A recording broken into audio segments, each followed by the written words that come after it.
Si Dazlu ay nagtatayo ng isang tulay upang muling pagdugtungin ang dalawang baryo. Isang kwento ng mga puso, mga kamay at mga pangarap. Sa kabila ng ilog, tinig ang tumatawag. Oksee, ngayon ay magtatayo tayo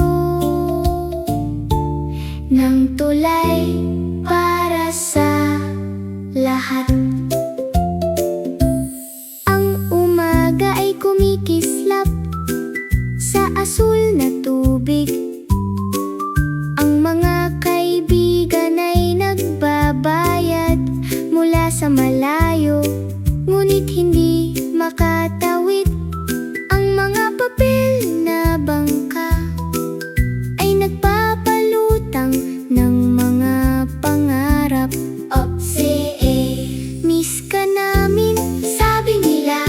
Si Dazlu ay nag-iisip at pagkatapos ay nag-drawing ng linya. Isang tulay ng pag-asa, isang matapang na disenyo. Magkakasamang kamay, maliwanag na mga plano. Sete, pupunan natin ang agwat na ito. Gagawin natin itong tama. Itatayo natin ito ng malakas.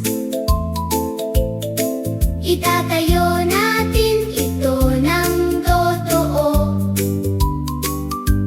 Sa mga puso na nagmamalasakit at mga pangarap sa pananaw. Mula sa isang gilid patungo sa kabilang gilid, makikita natin ang ating daan. Magkasama tayo kumikislap, magkasama tayo magtatagal. Nagdadala kami ng kahoy sa ilalim ng liwanag ng kagubatan. Mga lubid at kagamitan ay mahigpit na hawak.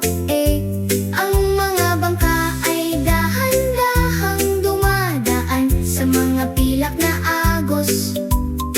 Nagdadala ng pag-asa